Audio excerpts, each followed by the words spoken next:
मैं मनीष कुमार आपको अपने चैनल में पुनः वेलकम करता हूँ।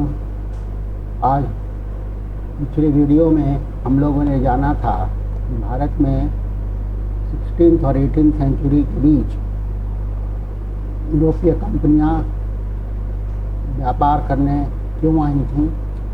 आज की वीडियो में हम लोग जानेंगे कि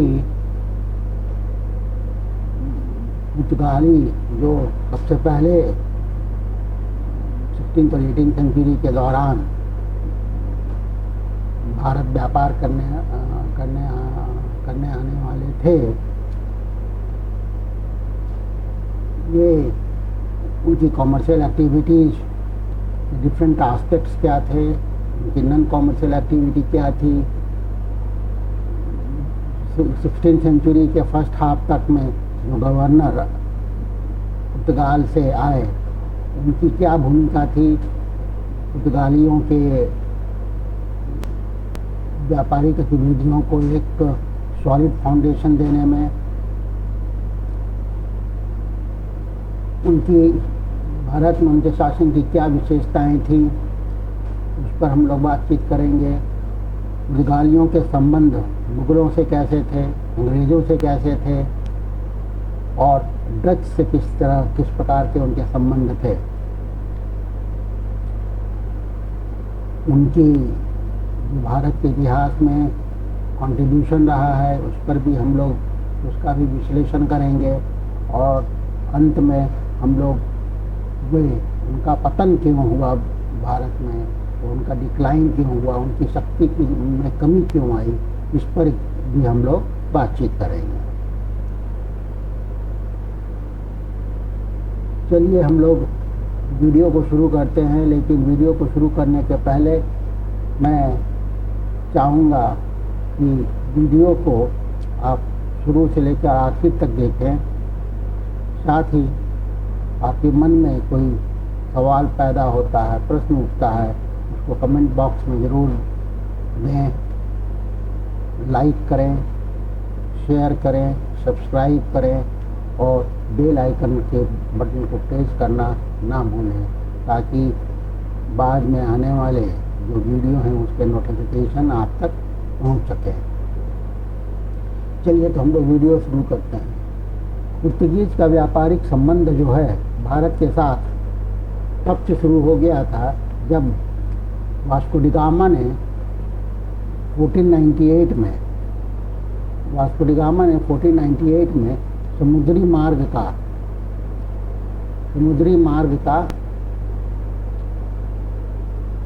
मार्ग की खोज की थी और वह कालीकट तक पहुंचा था। और जब वह वास्को डी गामा वापस भारत से पुर्तगाल पहुंचा तो जो सामान वो अपने साथ ले गया था भारत से, वह यूरोप के बाज़ारों में 60 गुना कीमत में बिकी। इसके बाद हम देखते हैं कि इटालियन सिटी स्टेट्स वेनिस और जेनेवा की पकड़ जो है भारत के व्यापार और में कमज़ोर पड़ती चली गई और धीरे धीरे वह अंतर्राष्ट्रीय अटलांटिक तट में शिफ्ट हो गई। इसके बाद 1500 में पेड्रो अल्वारेज कैब्रल 13 जहाज़ों के साथ 1200 लोगों को लेकर के तथा साथ में एक बहुत बड़ी मात्रा में सामानों के साथ कालीकट पहुंचा। कालीकट पहुंचने के तुरंत बाद उसमें जो व्यापारी कालीकट में उसमें विभिन्न देश के व्यापारी व्यापार कर रहे थे उन लोगों को परेशान करना शुरू किया और उसका व्यवहार जो है उनके प्रति बड़ा ही रूड था।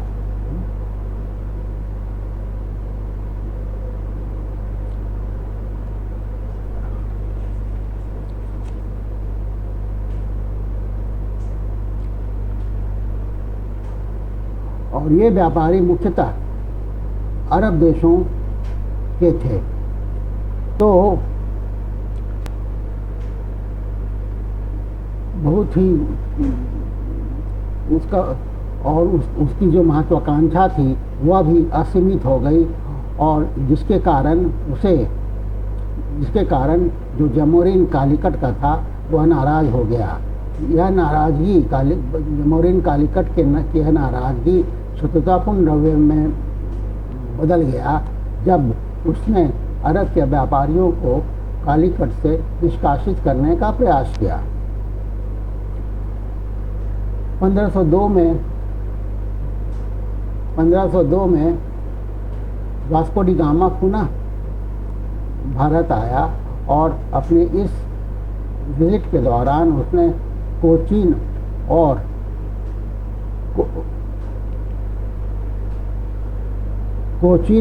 कन्नौर में फैक्ट्री की स्थापना की। और इसके बाद हम देखते हैं कि प्रत्येक वर्ष पुर्तगाली शासक जो थे वे एक अधिकारी को भारत भेजा करते थे, ताकि भारत में पुर्तगालियों की जो भी टेरिटरी थी उसकी जो एक्टिविटीज़, कॉमर्शियल एक्टिविटीज चल रही थी, उस पर निगरानी रखी जा सके, उसको मॉनिटरिंग किया जा सके। यह सिलसिला 1505 तक चलता रहा। 1505 में पहली बार पुर्तगाली शासक ने भारत के लिए गवर्नर नियुक्त किया। हम लोग इस वीडियो में 1550 तक जो महत्वपूर्ण गवर्नर पुर्तगाल ने नियुक्त किए और जिनका शासन जो है, जिनके कार्यकाल में पुर्तगाली शासन को भारत में मजबूती मिली, उस पर हम लोग चर्चा करेंगे। उन्होंने एक सॉलिड फाउंडेशन डालने का काम किया। तो इन गवर्नरों की भूमिका भारत में क्या थी, उसके ऊपर हम लोग चर्चा करेंगे। पहला गवर्नर जो भारत आया वह था फ्रांसिस्को डी अल्मेडा, जिसने कोचीन में फोर्ट मैनुअल का किलेबंदी किया तथा अंजेडीवा में नए किले का निर्माण किया। उसकी नीति जो थी वह ब्लू वाटर पॉलिसी की नीति थी। इसके अंतर्गत उसका उद्देश्य जो था, इसका मेन उद्देश्य था अरेबियन सी और इंडियन ओशन में पुर्तगाल को एज ए ट्रेडिंग पावर इतना मजबूत करना कि उसका मोनोपोली इस मार्ग में हो जाए। इसके लिए ये जरूरी था कि अपना वह नेवल स्ट्रेंथ के ऊपर जोर देता।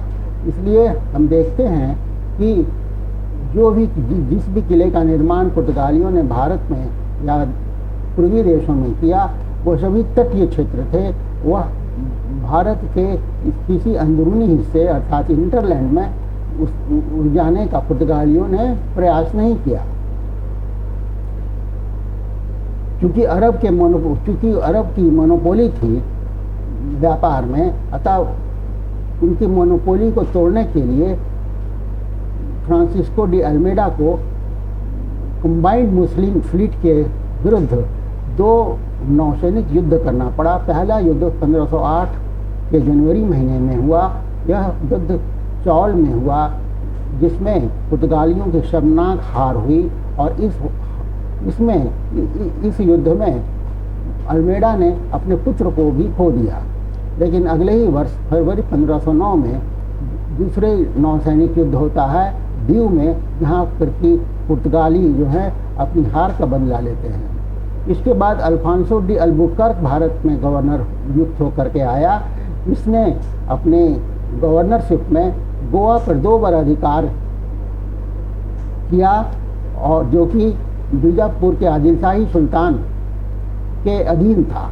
पहली बार जब उसने गोवा को कैप्चर किया तो आदिलशाही सुल्तान बीजापुर का जो है उसने उस पर पुनः अपना अधिकार स्थापित कर लिया।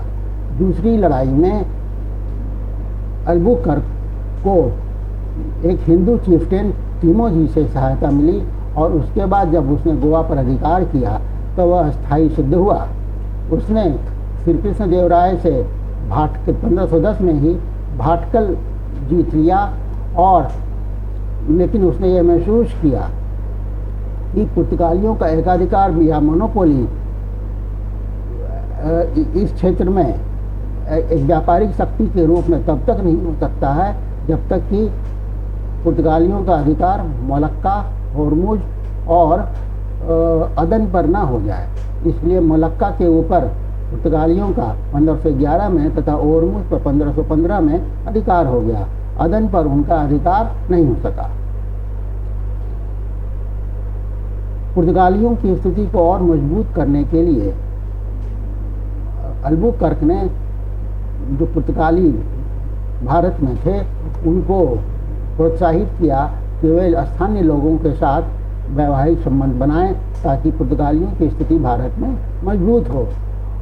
दूसरा, इसमें पुर्तगालियों के प्रभाव, पुर्तगाली की जो टेरिटरी पुर्तगालियों के प्रभाव क्षेत्र में थी, वहाँ उसने सती को प्रथा को पर बैन लगा दिया। दुर्भाग्यपूर्ण है कि उसने भी स्थानीय लोगों के साथ उसका भी व्यवहार जो है ठीक नहीं था। इसके बाद जो गवर्नर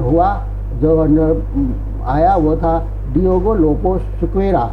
इसने राचोल के ऊपर अधिकार किया तथा किलों का निर्माण चाउल मौलदी जो पासे में कराया। इसके बाद जो महत्वपूर्ण गवर्नर भारत में पुर्तगाल का था वह था नीनो ड कन्हा, जिसका कार्यकाल 1529 से 38 के बीच में था। उसने पुर्तगालियों के टेरिटरी का एक्सपेंशन किया भारत में, और उसने मद्रास के नज़दीक संथोम में पुर्तगाली सेटलमेंट इस्टेब्लिश किया, और फिर बंगाल में हुगली में पुर्तगालियों का सेटलमेंट इस्टेब्लिश किया। 1530 में उसने पुर्तगाली टेरिटरी का जो कैपिटल था उसे गोवा में हस्तांतरित किया। अब तक 1530 तक कालीकट जो है पुर्तगालियों का हब हुआ करता था। 1534 में बंगाल के शासक के परमिशन के बाद उसने सतगांव तथा चट्टगांव में फैक्ट्रियों की स्थापना की। 1534 में ही उसने बम्बैया के ऊपर अधिकार किया तथा 1535 में बहादुर शाह, गुजरात के शासक बहादुर शाह से उसने बेसिन को जीत लिया। इसके बाद जो गवर्नर 1548-49 में था वह था ग्रासिया डीसा। उसने बारदेज तथा उसके कार्यकाल में बारदेज तथा सालसीट पर पुर्तगालियों का अधिकार हुआ। इस तरह से हम देखते हैं कि 17वीं सेंचुरी की शुरुआत होते होते पुर्तगालियों का अपना वर्चस्व जो है पर्शियन गल्फ से शुरू होकर पर्शियन गल्फ में हॉर्मुज से लेकर के मलक्का द्वीप समूह में मलाया द्वीप समूह में मलक्का तक हो गया, तथा साथ ही वह मसाला द्वीप समूह, इंडोनेशिया के मसाला द्वीप समूह तथा श्रीलंका में भी पुर्तगालियों का डोमिनेंस जो है इस्टेब्लिश हो गया था।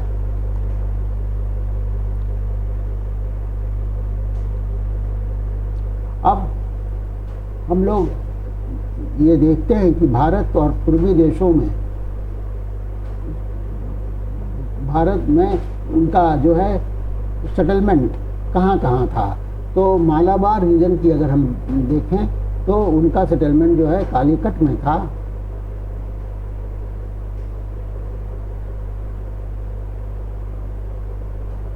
क्रेंगानोर में था, कोचीन में था,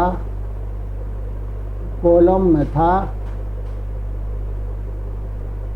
कन्नूर में था, मैंगलोर में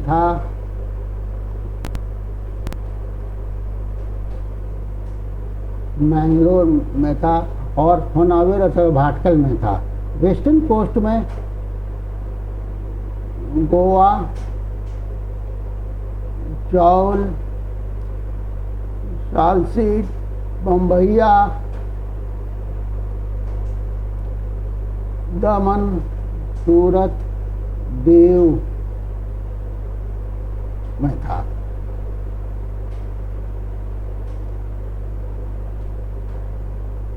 ईस्टर्न कोस्ट में नेगापट्टम, टुटिकोरिन, संथोम, पुलिकट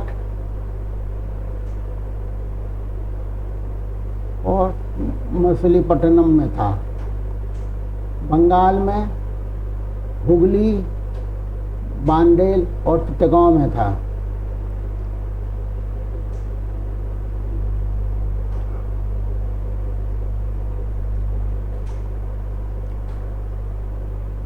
और नॉर्थ वेस्ट में कैम्बे, नॉर्थ वेस्ट में खंबात की खाड़ी में उनका वर्चस्व था, और जो कि मलक्का को कनेक्ट करती थी कालीकट से, तथा रेड सी, लाल सागर और पर्शियन गल्फ को मेडिटेरेनियन से कनेक्ट करती थी। सिलोन में उनका जाफना, बटिकलोवा, कोटे और कोलंबो में उनके ट्रेडिंग सेंटर थे। इस तरह से हम देखते हैं कि पूरा के पूरा जो कोस्टल बेल्ट है मालाबार का, वो मालाबार, कोंकण और नॉर्थ ईस्ट इंडिया जो है वो पुर्तगीज के नियंत्रण में आ गया था।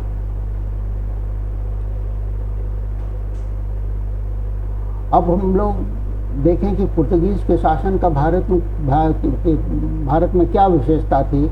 तो पहला जो पहली विशेषता थी कारताज अर्थात ट्रेड पास की व्यवस्था। यह एक ट्रेडिंग पास था, एक लाइसेंस था, समुद्री जहाज को दिया जाता था व्यापार करने के लिए। और यह पुर्तगीज अथॉरिटी के द्वारा जारी किया जाता था भारत में, और जिसकी कीमत जो है 3000 से 8000 मामूदीज के बीच में थी। जिस कॉमर्शियल शिप के पास यह कारताज नहीं होता था, उसे पुर्तगीज पेट्रोलिंग पार्टी के पास अधिकार था कि वह उसे जब्त कर सके। इस पास में वर्जिन मेरी तथा जीसस के चित्र अंकित हुआ करते थे, और यह बाद में मुगलों के साथ जो संघर्ष हुआ उसका एक कारण भी बना। दूसरी विशेषता पुर्तगीज की शासन की भारत में थी, वह अपने एरिया में लूट और प्लंडर अर्थात लूट खसोट की नीति अपने प्रभाव क्षेत्र के आसपास के क्षेत्रों में किया करते थे, जिससे कि उनकी लोकप्रियता नहीं थी। दूसरा, वे बलपूर्वक स्थानीय लोगों को क्रिश्चियन बना रहे थे, जिसके कारण से भी उनकी लोकप्रियता जो है नहीं थी। और अंत में जो उनकी एक और उल्लेखनीय विशेषता थी कि वे भारतीय राजाओं की आपसी राइवलरी में हस्तक्षेप करते थे और उसका राजनीतिक फायदा उठाते थे। कालीकट इसका एक बहुत बड़ा एग्जाम्पल था, बहुत बड़ा उदाहरण था। अब हम लोग देखेंगे कि उनका व्यापार करने का तरीका क्या था। तो पुर्तगाली जो हैं भारत में व्यापार किसी बिचौलियों के माध्यम से नहीं करना चाहते थे। उन्होंने भारत के साथ सीधा संपर्क, व्यापारिक संपर्क स्थापित किया। यहाँ पर हम लोगों को यह जान लेना चाहिए कि जितनी भी यूरोपीय कंपनी 16th और 18th सेंचुरी के बीच भारत के साथ व्यापार कर रही थी, वह व्यापार जो है वह उस व्यापार से उनका मुनाफा जो है केवल और केवल भारत और तथा पूर्वी देशों से जो सामान ये लोग एक्सपोर्ट करते थे, निर्यात करते थे और यूरोपीय बाज़ारों में, उससे ही हो रहा था। क्योंकि भारत और पूर्वी देशों की सामान की मांग यूरोपीय बाज़ारों में अधिक थी, और दूसरी ओर यूरोपीय सामानों की मांग जो है भारत में अपेक्षाकृत बहुत कम थी। इसलिए जो बैलेंस ऑफ ट्रेड अगर हम देखें, अगर व्यापारिक संतुलन की बात करें, तो ये भारत के पक्ष में ही था, क्योंकि भारत से एक्सपोर्ट ज़्यादा हो रहा था और इंपोर्ट कम हो रहा था। अब हम लोग बात देखें कि भारत से क्या क्या किन वस्तुओं का एक्सपोर्ट हो रहा था। तो इसमें सबसे पहले है काली मिर्च, अदरक, काली मिर्च, दालचीनी, छोटी इलायची, जायफल, जावित्री तथा कई दुर्लभ औषधीय जड़ी बूटी निर्यात किए जा रहे थे। इसके अतिरिक्त सफ़ेद चंदन, लाल चंदन, हर्रे भी मालाबार कोस्ट से निर्यात हो रहा था। कुछ वस्त्र जैसे कि मलमल, छीट का भी एक्सपोर्ट यूरोपीय बाज़ारों में हो रहा था। मुहर लगाने वाली मोम, नील, जटामसी, इमली, सुपारी, हाथी के दांत, हल्दी इत्यादि का भी निर्यात भारत से यूरोपीय बाज़ारों में पुर्तगाली कर रहे थे। इसके अतिरिक्त स्लेव या गुलाम भी जो हैं वो भी एक कॉमर्शियल कमोडिटी हो गए थे और उनको भी यहाँ से बाहर भेजा जा रहा था काम करने के लिए। जहाँ तक आयात जो भारत में यूरोपीय वस्तुएं कर रहे थी, उसमें सबसे पहले गोल्ड, कोरल अर्थात मूंगा, तांबा, स्कारलेट, पारा, सिंदूर, ब्रोकेड, मखमल, कालीन, केसर, सिक्के, गुलाब जल तथा कई तरह के वस्त्र ये भारत में आयात किया जा रहा था यूरोपियों द्वारा, पुर्तगालियों के द्वारा। और ये सभी आइटम जो इंपोर्ट हो रहे थे ये यूरोप के विभिन्न जगहों से हो रहे थे, जैसे कि Flanders, Germany, England, damask, France इत्यादि से हो रहे थे। अब हम लोग बात करेंगे कि भारत में पुर्तगालियों का संबंध मुगलों से कैसा था। तो ये कहना पड़ेगा कि अकबर के शासनकाल तक भारत का, या कह लीजिए 1608 तक, जब तक कि ईस्ट इंडिया कंपनी का रिप्रेजेंटेटिव कैप्टन हॉकिंस मुगल दरबार में नहीं पहुंचा, तब तक पुर्तगालियों का मुगलों के साथ संबंध जो है कमोबेश सौहार्दपूर्ण था, कॉर्डियल था, क्योंकि दोनों ही जोखिम एक दूसरे के विरुद्ध नहीं उठाना चाहते थे।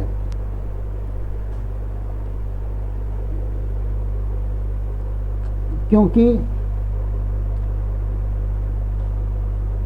मुगल पुर्तगीज के साथ इसलिए शत्रुतापूर्ण संबंध नहीं रखना चाहते थे क्योंकि पुर्तगीज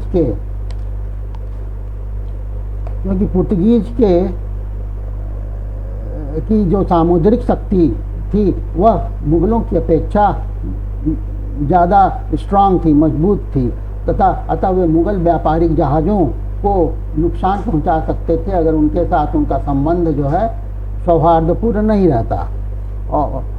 और दूसरा, अरेबियन सी और इंडियन ओशन के माध्यम से ही मक्का जो इस्लाम धर्मावलंबियों का एक प्रमुख तीर्थ यात्रा का स्थल है, वहाँ जाने का रास्ता अरेबियन सी और इंडियन ओशन के माध्यम से ही था, जिसके ऊपर नियंत्रण जो है पुर्तगालियों का था। अतः हज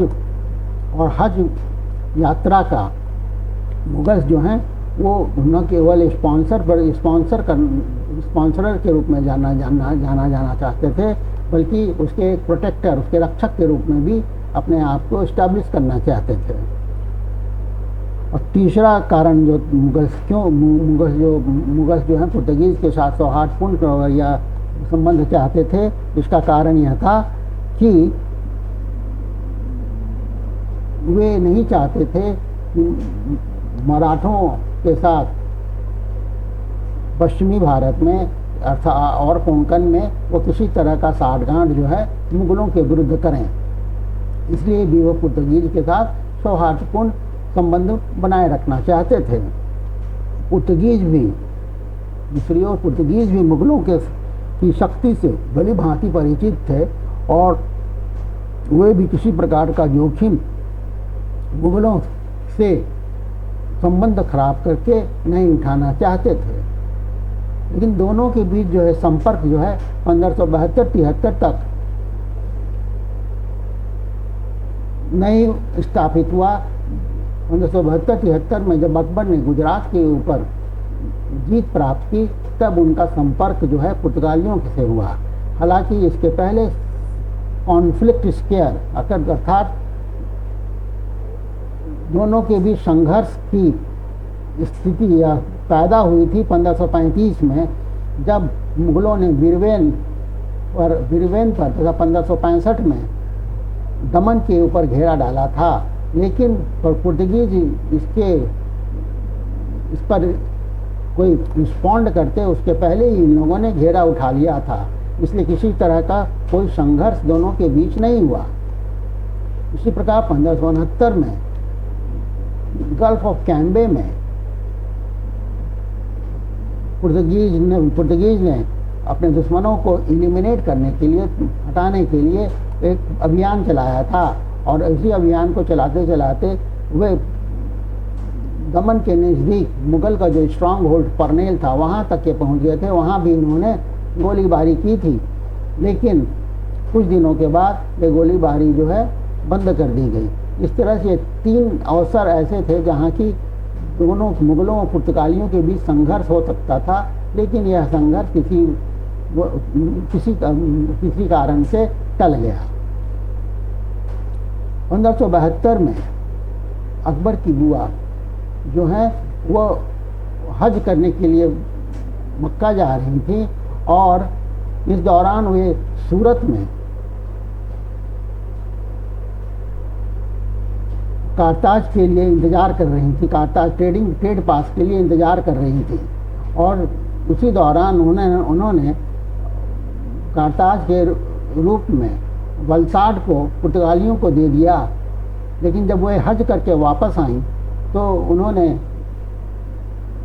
यह आदेश दिया कि वलसाड को वापस ले लिया जाए। लेकिन और सूरत से मुगलों की जो सैन्य टुकड़ी थी वो इसे लेने के लिए उसने अभियान चलाया, लेकिन पुर्तगालियों को उसमें परास्त करने में वे असफल रहे। इसके बावजूद और ये वलसाड जो है ये लड़ाई हुई थी 1582 में 1582 में। लेकिन इसके बावजूद अकबर का जो है पुर्तगालियों के साथ जो है संबंध वो सौहार्दपूर्ण बना रहा। 1608 में जब कैप्टन हॉकिंस जहांगीर के दरबार में आया और उसका स्वागत 400 मनसब के साथ किया गया। कैप्टन हॉकिंस के आने का उद्देश्य यह था कि भारत में भी अंग्रेज ईस्ट इंडिया कंपनी को, इंग्लिश ईस्ट इंडिया कंपनी को पुर्तगालियों की तरह ही व्यापार करने की सुविधा दी जाए। जहांगीर चाहता था कि मुगलों को, अंग्रेजों को भी भारत में व्यापार करने की सुविधा दी जाए, लेकिन पुर्तगालियों की विरोध की वजह से वह ऐसा नहीं कर सका। पुर्तगालियों ने मुगल जो है किसी भी तरह का कंसेशन अंग्रेजों को न दें, इसको ध्यान में रख करके पुर्तगालियों ने एक मुगल जहाज जो कि क्वीन मदर मरियम उज जमानी का था और जिसका नाम रहीमी था, उसको उन लोगों ने टारगेट किया ताकि और ये कदम पुर्तगालियों ने एक प्रेशर टैक्टिक्स के तहत लिया ताकि वे अंग्रेज़ों को किसी तरह का कोई कंसेशन ना दें। और इस रहीमी सीट को कारताज के बदले पुर्तगालियों ने 1 लाख महमूदीज डिमांड किया, जो कि बाद में 20,000 महमूदीज किया और अंत में 1,000 रियाल पर यह तय हुआ कि इनको कारताज दिया जाएगा। लेकिन और उन्होंने ये कहा था पुर्तगालियों ने कि अगर ये कारताज नहीं देंगे तो इनके जहाज़ को दीव ले जाया जाएगा। हाँ, लेकिन दोनों के बीच 1000 रियाल पर समझौता होने के बाद भी पुर्तगालियों ने रहीमी सीप के ऊपर 1613 में कब्जा कर लिया और कब्जा करके इसे गोवा ले गए। इस जहाज में करीब 1 लाख पाउंड के सामान थे, 700 यात्री थे, जो कि मोचा जा रहा था। मोचा मक्का के दक्षिण में रेड सी अर्थात लाल सागर के मुहाने पर स्थित था। इससे जहांगीर बड़ा नाराज हुआ और उसने मुकारब खान को भेजा और आदेश दिया कि सूरत में समुद्री जहाज़ों के आवागमन में अवरोध पैदा किया जाए तथा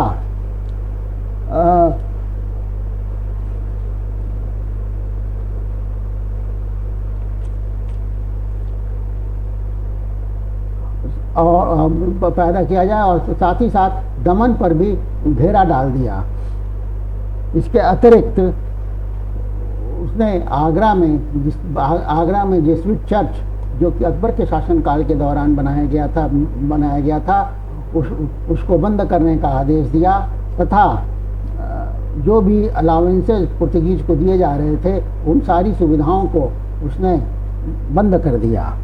अंततः पुर्तगीज को झुकना पड़ा और क्वीन मदर जो रहीमी जो जहाज़ था उसके एवज में पुर्तगालियों को कुछ और जहाज़ों के ऊपर ट्रेड पास देना पड़ा, जो कि रेड सी की ओर जा रहे थे। लेकिन इसके बदले मुगलों से समझौता के बदले पुर्तगाली ये चाहते थे कि अंग्रेज़ों को निष्कासित किया जाए, लेकिन इसके लिए जो है जहांगीर तैयार नहीं था और अंत में जो समझौता हुआ उसके अनुसार पुर्तगीज ने 3 लाख रुपए रहीमी सीप के हट जाने के रूप में दिए और लेकिन अंग्रेज़ों के निष्कासित होने की कोई बात इस समझौते में नहीं थी। यह स्पष्ट था कि जहांगीर अंग्रेज़ों को की सामुद्रिक शक्ति से भली भांति परिचित हो रहा था, उसको उसका एहसास था और वह अंग्रेज़ों के साथ शत्रुतापूर्ण रवैया नहीं अपनाना चाहता था, क्योंकि इसके पहले 1612 में ही पुर्तगालियों को अंग्रेज़ों ने स्वाली नामक स्थान में एक नौसैनिक युद्ध में उन्हें हरा दिया था। इसलिए उन्हें अंग्रेज़ों की सामुद्रिक शक्ति का एहसास हो गया था। इसके बाद शाहजहां के शासनकाल में भी मुगलों और पुर्तगालियों का संबंध जो है बड़ा ही तनावपूर्ण रहा। जब पुर्तगीज ने 2 मुगल जहाज़ों को 1630 में कारताज नहीं होने की वजह से उस पर कब्जा कर लिया था, इसमें से एक जहाज़ जो है शाहजहां का था। इसी प्रकार सितंबर में भी एक जहाज़ के ऊपर कारताज नहीं होने की वजह से उस पर पुर्तगीज ने कब्जा कर लिया। लेकिन ये जो संकट था, इस संकट का समाधान नवंबर 1630 की एक संधि में हुआ और इस तरह से दोनों के बीच जो है सैन्य संघर्ष की संभावना जो है वो खत्म हुई। लेकिन 1631-32 में शाहजहां ने पुर्तगीज के अगेंस्ट में कार्रवाई की हुगली में उसे यह सूचना मिली थी कि पुर्तगीज जो कि वहाँ पर 1578 से वहाँ रह रहे थे मुगलों की अनुमति के बाद, वे लोग जो हैं वहाँ पर गैर कानूनी कुछ एक्टिविटीज़ कर रहे थे, जो कि शाहजहां के बर्दाश्त के बाहर था। अतः उसने पुर्तगालियों के विरुद्ध मिलिट्री एक्शन लिया। एक कारण और भी था पुर्तगालियों के अगेंस्ट एक्शन लेने का, वो यह था कि जब शाहजहां ने मुगलों के विरुद्ध विद्रोह किया, मुगलों अर्थात जहांगीर के विरुद्ध विद्रोह किया था, तो पुर्तगीज ने उसका साथ नहीं दिया था, इसलिए भी वह पुर्तगालियों से खफा था। मिलिट्री एक्शन में हालांकि हुगली जो है पुर्तगालियों के टेरिटरी का पार्ट नहीं था औपचारिक रूप से, लेकिन वहाँ पर करीब 300 पुर्तगाली व्यापारी रह रहे थे। तो वो मिलिट्री एक्शन हुआ तो कोई वहाँ पर कोई किलेबंदी, वो अनवॉल्ड था, कोई किसी तरह का कोई किलेबंदी नहीं था, लेकिन उसको लेने में भी शाहजहाँ की मुग़ल सेना को काफ़ी मशक्क़त करनी पड़ी थी, और बाद में वहाँ के लोग जो हैं बंदी बनाए गए और आगरा लाए गए। इसी प्रकार 1638 में औरंगजेब जब दक्कन का गवर्नर था तो उसने दमन के विरुद्ध एक अभियान छेड़ा, लेकिन यह अभियान जो है असफल सिद्ध हुआ और सूरत के गवर्नर मीर मूसा तथा प्रेसिडेंट जो इंग्लिश ईस्ट इंडिया कंपनी के थे सूरत में, उनके सहायता से मुगलों को अपना घेरा जो है वहाँ से उठाना पड़ा। उसी प्रकार से 1692 में मताबर खान ने पुर्तगीज टेरिटरी जो बेसिन के आसपास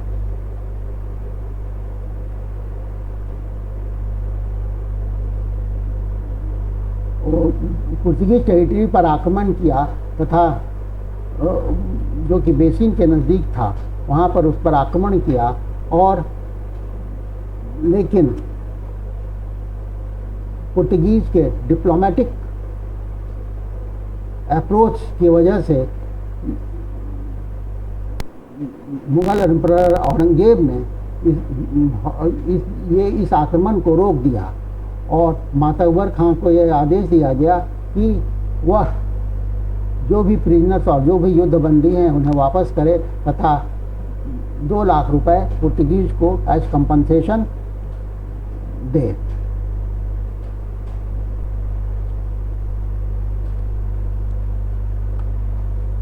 अब पुर्तगालियों का अंग्रेज के साथ जो संबंध था उस पर हम लोग चर्चा करेंगे। इसमें भी जो है पुर्तगालियों का अंग्रेज़ों के साथ जो संबंध था उसका भी यूरोपियन कनेक्शन था, अर्थात इसके बैकग्राउंड में भी यूरोप में इन दोनों के बीच जो राजनीतिक समीकरण थे उसका भी प्रभाव यहाँ पर दिखाई देता है। 1580 में पुर्तगाल जो है स्पेन के अधीन आ गया, और स्पेन के साथ इंग्लैंड का जो संबंध जो है शत्रुतापूर्ण था या तनावपूर्ण था। स्वाभाविक है कि पुर्तगाल के साथ भी उनका संबंध जो है तनावपूर्ण हो गया। 1604 में इंग्लैंड और स्पेन के बीच एक संधि हुई, जिसके बाद जो है स्पेन के साथ शत्रुतापूर्ण संबंध में का अंत हो गया, लेकिन पूर्व में पूर्वी देशों के साथ जो कॉमर्शियल कंपटीशन था, कॉमर्शियल हॉस्टिलिटी थी, वह जारी रही पुर्तगाल के साथ। 1600 भारत में पुर्तगालियों का जो है अंग्रेज़ों के साथ संबंध जो है वह ट्रेडिंग कंसेशन को लेकर था। ट्रेडिंग जो व्यापारिक सुविधाएं पुर्तगालियों को मुगलों के द्वारा दी जा रही थी, उस तरह की सुविधाएं जब मुगल अंग्रेज़ों को भी देना चाहते थे, ईस्ट इंडिया कंपनी को भी देना चाहते थे, तो वह इसमें बाधा उत्पन्न कर रहे थे। अंग्रेज़ों को यह लगा कि जब तक पुर्तगालियों के प्रभाव को यहाँ पर कम नहीं किया जाएगा मुगल दरबार में, तब तक उन्हें ट्रेडिंग सुविधा जो है भारत में नहीं मिलेगी। इसको ध्यान में रख करके 1612 में इंग्लिश ईस्ट इंडिया कंपनी की एक नौसैनिक टुकड़ी ने सूरत के नज़दीक स्वाली में पुर्तगालियों को हराया, फिर 1614 में पुनः हराया, और इसके बाद जो है पुर्तगालियों को सूरत में एक फैक्ट्री इस्टाब्लिश करने की अनुमति मिली। 1615 में जब कैप्टन हॉकिंस मुगल दरबार में आया और वह 1615 से 1618 तक था, इस दौरान उसने मुगलों को यह कन्विंस किया, मुगलों को कन्विंस करके पूरे मुगल साम्राज्य में फैक्ट्री इस्टेब्लिश करने का उसे एक अधिकार दिया गया और इस संबंध में मुगलों ने एक फरमान जारी किया। और इसके बाद जो है 1620 में पुर्तगालियों के साथ फिर युद्ध हुआ, जिस युद्ध में पुर्तगाली फिर हारे। इस तरह हम देखते हैं कि पुर्तगालियों के साथ जब मुगलों का भी संबंध खराब हुआ, 1613 में जो रहीमी का एक एपिसोड था, उसके बाद से अंग्रेज़ों का जो है पुर्तगालियों के साथ, अंग्रेज़ों का जो है मुगलों के साथ संबंध अच्छा होने लगा। इस बीच 1630 में मद्रिद की संधि होती है और इस संधि में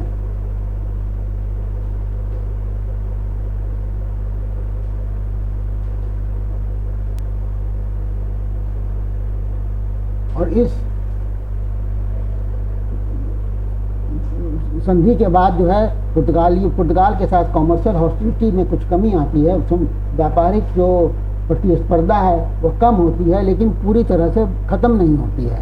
इसके बाद जो है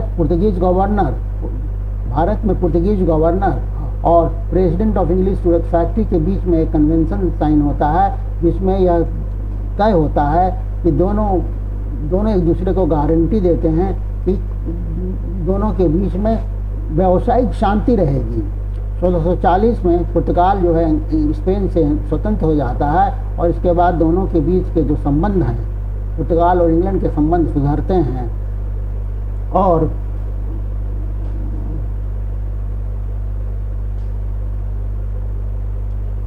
इसके बाद जो है पुर्तगाल जो है अंग्रेज़ों को ईस्ट में व्यापार, पूर्वी देशों में व्यापार करने की अधिकार को स्वीकार करता है। और उसके बाद जब चार्ल्स सेकंड की शादी पुर्तगीज प्रिंसेस कैथरीन ऑफ बोरगंजा के साथ होती है, तो और उसमें जो है बॉम्बे जो है चार्ल्स सेकंड को डाउरी के रूप में दिया जाता है, तो उसके बाद से दोनों के बीच के संबंध जो हैं और ठीक होते हैं। फिर 16 और ये बॉम्बे जो है 1668 में बॉम्बे को चार्ल्स सेकंड ने ईस्ट इंडिया कंपनी को 50,000 पाउंड में बेच दिया था। इसके पहले ही 1661 में इंग्लैंड और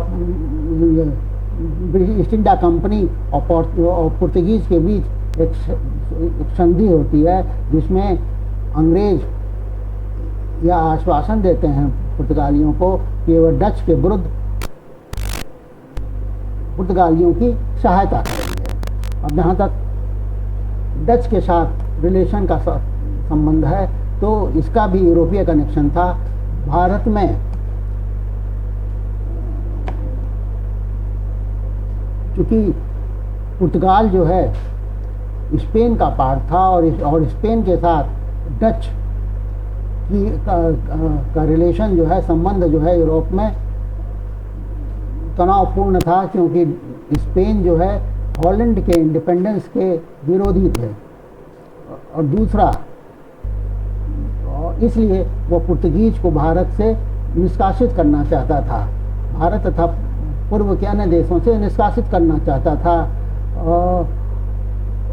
दूसरा जो था कारण ये था कि डच चाहते थे कि वह भारत में या पूर्व के मसाला व्यापार में उसका मोनोपोली हो, इसलिए भी वह पुर्तगालियों को पूर्वी देशों से तथा भारत से खदेड़ना चाहता था, निष्कासित करना चाहता था। इसी क्रम में 1605 में उसने पुर्तगीज के कब्जे वाले अम्बोयाना पर अधिकार किया। 1636 और 39 1636-39 के बीच में उसने गोवा पर कई बार आक्रमण किया। 1658 में 1641 में उसने मलक्का के ऊपर 1641 में मलक्का के ऊपर उसने अधिकार किया।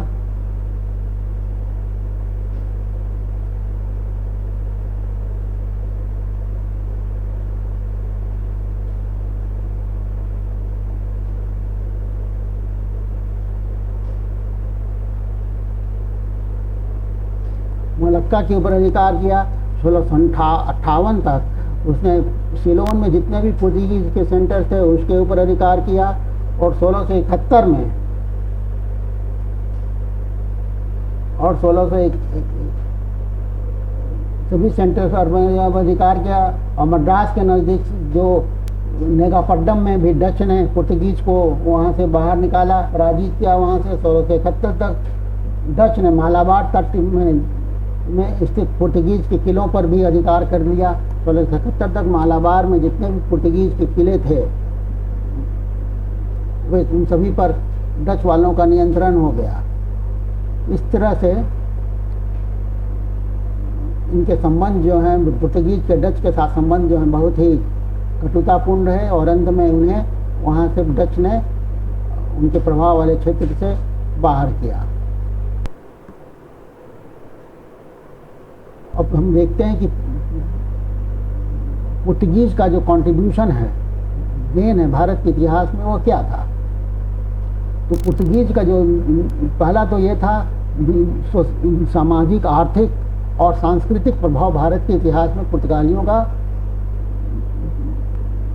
पड़ा। सबसे पहले जो है इंडियन वोकैबुलरी काफ़ी इनरिच हुई, अर्थात भारतीय शब्दकोश जो है वह समृद्ध हुआ। पहला ग्रंथ जो है औषधीय ग्रंथ, पहला ग्रंथ औषधीय पौधों पर उस समय लिखा गया। जॉर्ज रॉड्रिक्स ने 1557 में एक प्रिंटिंग प्रेस की स्थापना की। पहली पुस्तक जो है, पहला ग्रंथ जो है 1563 में इंडियन मेडिसिनल प्लांट्स में प्रकाशित हुआ।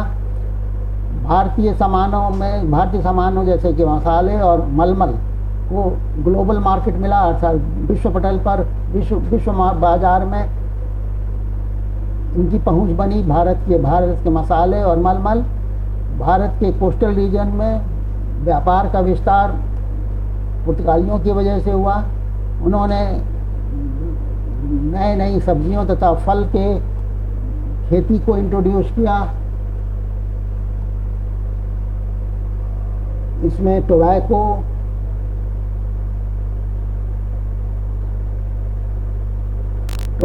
था, तंबाकू, आलू, टमाटर,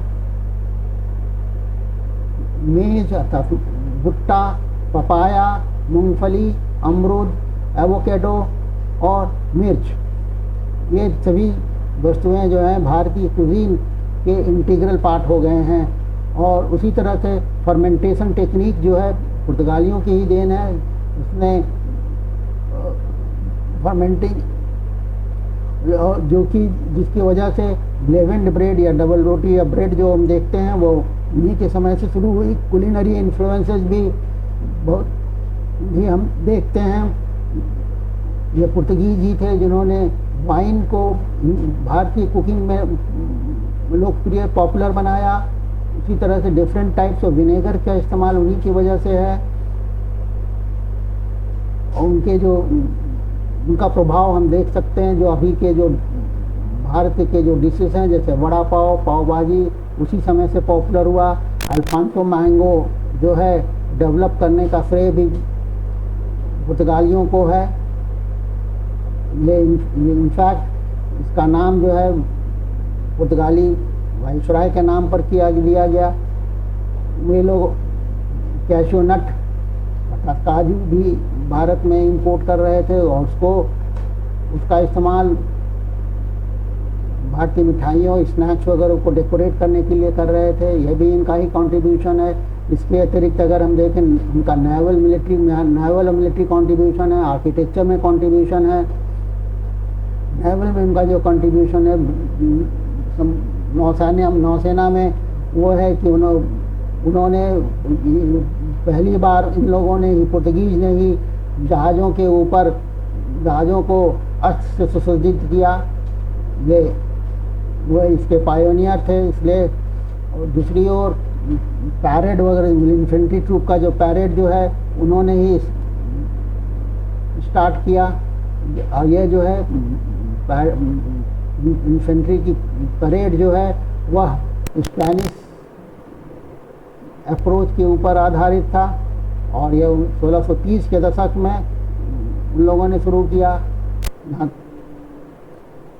मैरीटाइम टेक्नोलॉजी में भी उनका कंट्रीब्यूशन था। उन्होंने ही मल्टी डेक जहाज़ को डिज़ाइन किया जो कि बड़े से बड़े तूफानों को झेल सकता था। आर्किटेक्चर के क्षेत्र में उन्होंने उनका जो है कंट्रीब्यूशन जो है दिखाई देता है। कई चर्च जो उन लोगों ने कंस्ट्रक्ट किया बनाया उसमें हम देखते हैं ये गैथिक आर्किटेक्चर का नमूना था और इसे वेस्टर्न और सदर्न इंडिया में देखा जा सकता है। लेट गैथिक आर्किटेक्चर भी जो है पश्चिमी तट पर इसके नमूने जो हैं हम देख सकते हैं। अब इनके शक्ति का ह्रास क्यों हुआ, तो वे लोग बहुत ही रूड होते थे, भ्रष्ट थे और जो लूटपाट जो है अपने प्रभाव क्षेत्र के आसपास के गांव में किया करते थे। लोगों को जोर जबरदस्ती के साथ ईसाई बना रहे थे। इससे जो है और बिना कोई कस्टम ड्यूटी दिए हुए वे अपने सामानों को बेच रहे थे। इससे उनकी पॉपुलैरिटी जो है शुरू से ही बहुत कम थी। अब हम जानते हैं कि उनके कारण, उनकी शक्ति के ह्रास का कारण क्या था, डिक्लाइन क्यों हुआ इनका पावर। पहला तो ये था कि अल्फांसो डी अल्बुकर्क के बाद जो भी गवर्नर आए, मतलब 1550 के बाद जितने भी गवर्नर आए वे सभी कमज़ोर थे। वे लोग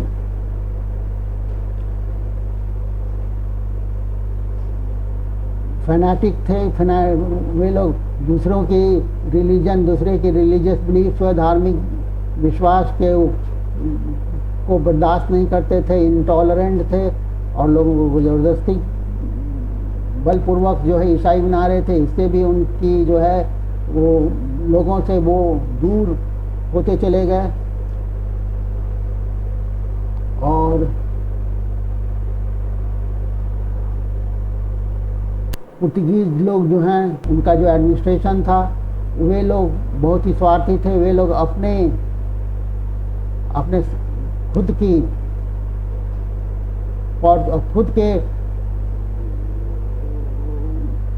खुद स्वयं को रिच बना रहे थे, अमीर बना रहे थे। उनको लोगों को वहाँ उनको अपने लोगों से या यहाँ के स्थानीय लोगों से कोई मतलब नहीं था और उनका व्यवहार जो है बड़ा ही क्रूर था। वे लोग पायरेसी और प्लंडर में, लूट खसोट में संलग्न थे। और जब इस समय तक इंग्लैंड, फ्रांस और हॉलैंड जो है की नौसैनिक शक्ति जो है पुर्तगालियों से काफ़ी ज़्यादा हो गई थी और जिसका सामना जो है पुर्तगाली नहीं कर पा रहे थे।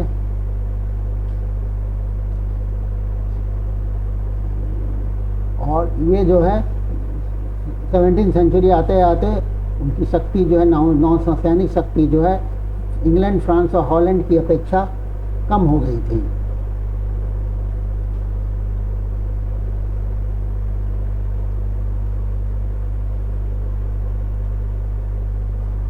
उसी तरह से मुग़ल की शक्ति जरूर कम हुई थी 17वीं सेंचुरी के सेकंड पार्ट में, सेकंड हाफ में, लेकिन वो अभी भी जो है पुर्तगालियों का सामना कर सकती थी। जब पुर्तगालियों ने ब्राज़ील की खोज कर ली तो वो ब्राज़ील पर उनका सारा अटेंशन जो है ब्राज़ील पर चला गया।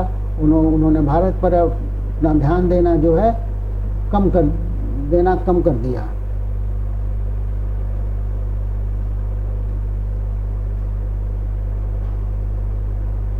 और जब 1580 में स्पेन जो है, स्पेन के अधीन जब पुर्तगाल आ गया तो स्पेन के जो हित थे वे ज़्यादा महत्वपूर्ण हो गए पुर्तगाल के हित से। इसलिए भी जो है पुर्तगालियों का जो है वो शक्ति का जो है ह्रास हुआ, शक्ति कम होती चली गई क्योंकि वो खुद ही एक राजनीतिक तौर पर स्पेन के अधीन हो गया था। इस प्रकार हम देखते हैं कि भारत में पुर्तगालियों की जो कॉमर्शियल एक्टिविटी थी उसका विस्तार 16वीं सेंचुरी तक उनका अपना डोमिनेंस रहा और उनके कई कंट्रीब्यूशन थे भारत के इतिहास में। उनके डिक्लाइन के भी, उनकी शक्ति क्यों कम हुई उसके भी कई कारण थे। यूरोप में जो भी डेवलपमेंट हुआ वो भी उनके विकास उसने भी उनकी शक्ति को कम किया भारत में। लेकिन ओवरऑल अगर हम देखें तो पुर्तगालियों का जो कॉमर्शियल एक्टिविटी था, वे लोग जो हैं वो भारत में 16 to 18 सेंचुरी में वे लोग पायोनियर थे। और उसके बाद जो है डच आए, फिर ब्रिटिश ईस्ट इंडिया कंपनी आई, फिर फ्रेंच ईस्ट इंडिया कंपनी आई।